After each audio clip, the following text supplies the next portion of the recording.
अब तक सभी को पता चल चुका है कि लोकसभा का एक विशेष सत्र बुलाया गया है 18 सितंबर से लेकर 22 सितंबर तक। इस प्रकार के विशेष सत्र का बुलाया जाना साधारण बात नहीं है, क्योंकि लोकसभा के या राज्यसभा के ये सदन के जो सत्र होते हैं वह नियमित 3 ही हैं। पहला बजट सत्र जो मार्च अप्रैल के महीने में प्रारंभ होती है, दूसरा मॉनसून सत्र जुलाई अगस्त महीने में, और तीसरा शीतकालीन सत्र नवंबर के महीने में या दिसंबर। नमस्कार, मेहता टॉक्स पर मैं ज्ञानचंद प्रसाद मेहता आपका स्वागत करता हूं। आज वन नेशन वन इलेक्शन की बात आगे करते हुए प्रधानमंत्री माननीय मोदी जी ने विशेष सत्र बुलाया है, तो कई प्रकार की बातें हो रही है इधर उधर। इस पर तो लेख इत्यादि भी छपने लगे हैं, लोगों में बातें होने लगी है कि कहीं एक देश और एक चुनाव पर तो बात नहीं करनी है। एक देश एक चुनाव, one nation and one election का अर्थ यह हुआ कि एक देश में 5 वर्ष के बाद एक ही बार चुनाव हो, लोकसभा का और विधानसभा का, अर्थात केंद्र का चुनाव प्रधानमंत्री के लिए और विभिन्न राज्यों के मुख्यमंत्रियों के लिए विधानसभा का चुनाव एक ही वर्ष कराया जाए, एक ही साथ कराया जाए। यह तो पहले था ही, और यही था, पहले एक ही साथ चुनाव होता था। पहले के दिनों में ऐसा ही होता था, एक चुनाव एक ऐसा समझा जाता था जैसे सामान्य बात है। विधानसभा का चुनाव और लोकसभा का चुनाव एक ही वर्ष होते थे।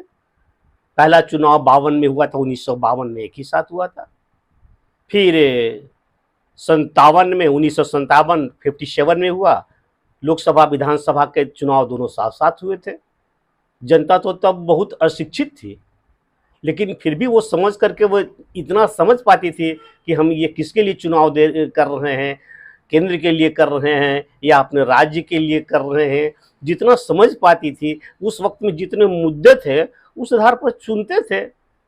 हाँ, यह बात होती थी कि दोनों जगह कांग्रेस को ही वोट देते थे, लेकिन ऐसी बात तो नहीं है।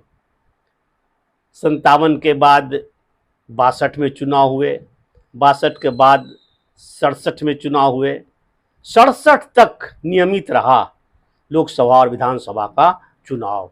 यह तो कोई सोच ही नहीं सकता था कि लोकसभा और विधानसभा का चुनाव अलग अलग वर्षों में होगा। यह बात ही नहीं आई थी कभी।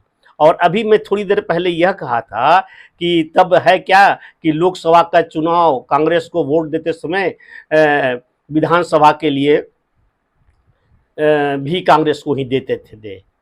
इसलिए पता नहीं चल सकता था कि कौन अपना पक्ष, कौन अपनी बात को जनता को किस तरह समझा सके। क्षेत्रीय दल तब बहुत कम थे, लेकिन जो भी थे वे, या राष्ट्रीय दल भी जो थे, वे समझा नहीं सकते होंगे कि भाई राज्य के चुनाव के लिए उनके मुद्दे क्या हैं, उनकी बात क्या है, उनकी ज़रूरत क्या है, इसके लिए ये परफेक्ट कैंडिडेट हैं। और लोकसभा के लिए जो हैं, जिनके विषय में केंद्र से नेता आ रहे हैं, भाषण कर रहे हैं, उनको वोट देना है। बैलेट पेपर से वोट होता था, दोनों बार एक ही जगह मार देते होंगे, लेकिन ऐसी बात नहीं है। मैं खुद अपने नवादा जिला की बात करता हूँ, तो वहाँ जीतते थे दूसरे पार्टी। कभी कांग्रेस की पार्टी जीत गई विधानसभा के लिए, कभी जनसंघ की पार्टी जीत गई विधानसभा के लिए, और लोकसभा के लिए संसद सदस्य जीतते थे निर्दलीय, एक सूर्यकांत पुरी हुआ करते थे महंत। उनका चिन्ह यह तो नहीं होता था जो कांग्रेस का चुनाव चिन्ह है, और बड़े कायदे से जीतते थे। तो कैसा समझा जाए, जब उस जमाने में अलग अलग ये फर्क करके वोट पड़ते थे, तो आज के दिनों में थोड़ी ऐसा हो जाएगा यदि एक साथ चुनाव होने लगेगा। तो पहली बात तो यह किसी ने समझा ही नहीं था कि विधानसभा का चुनाव और लोकसभा का चुनाव अलग अलग होगा। ये होने लगा 67 के बाद, और 1968-69 के बीच में कई राज्यों के कुछ जो मिली-जुली सरकार बनने लगी, स्पष्ट बहुमत नहीं आने के वजह से, तो किसी का समर्थन खिंच जाने पर उस राज्य में मध्यावधि चुनाव हो गया। अब मध्यावधि चुनाव हो गया, फिर दूसरी जगह हुआ, इस तरह से करते करते वो अगले 5 साल के लिए हो गया।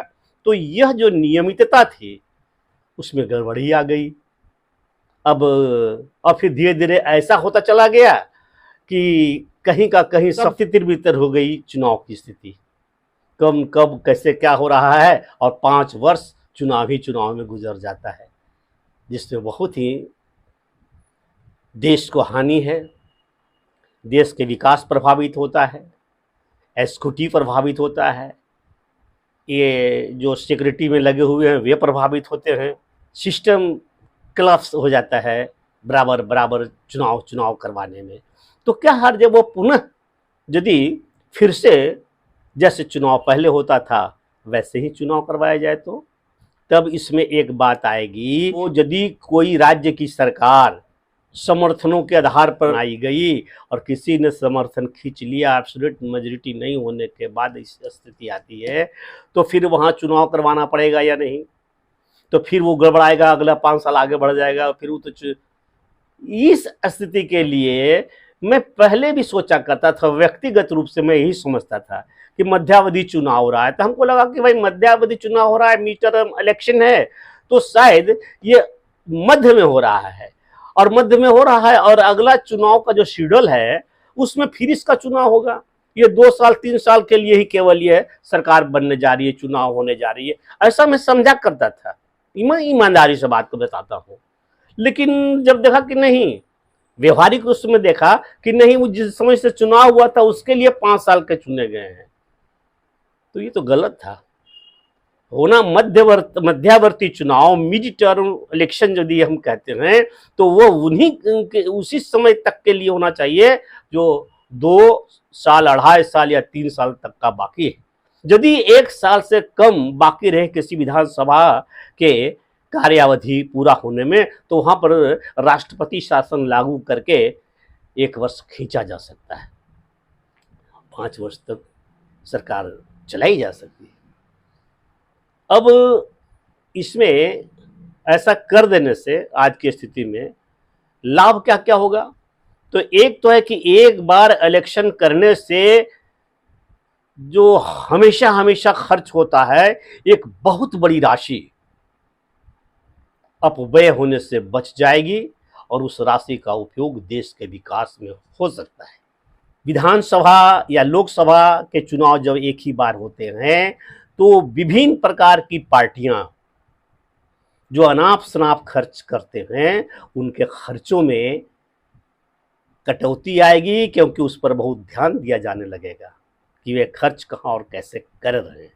5 वर्ष के बाद जब चुनाव होगा हर तरह के, तो इसमें निर्वाचन आयोग के भी बहुत अच्छा समय मिल जाएगा अच्छी तैयारी करने की, और सुरक्षा के लिए पारा मिलिट्री फोर्स इत्यादि हैं, इनके भी बहुत समय मिल जाने के कारण सभी कार्य परफेक्ट और पारदर्शी हो सकते हैं। हाँ, तो परेशानी यह हो सकती है कि लोकसभा के चुनाव में, चुनाव क्षेत्र में केवल राष्ट्रीय स्तर की बात होती है, राष्ट्रीय समस्याओं को रखा जाता है, देश भर की बातों को बताया जाता है।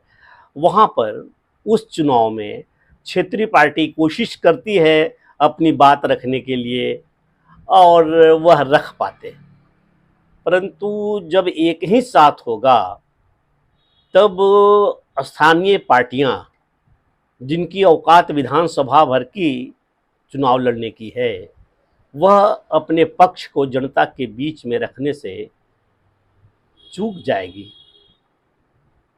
ऐसे नई तकनीक और नए ढंग से यदि इस अपने बात को रखने की कोशिश करेंगे तो पार भी पा सकते हैं। लोकसभा और विधानसभा दोनों के चुनाव एक साथ होने पर यदि कहीं ईवीएम मशीन का उपयोग न करके पुनः बैलेट बॉक्स का उपयोग किया गया, तो मत गणना के बाद ये चुनाव के परिणाम आने में बहुत विलंब हो सकता है। बस आज इतना ही। मिलते हैं फिर अगले वीडियो में नए विषय के साथ। आप कृपया देखकर लाइक करें, सब्सक्राइब करें और बेल आइकन दबा दें। कमेंट्स भी कुछ दें। नमस्कार, धन्यवाद।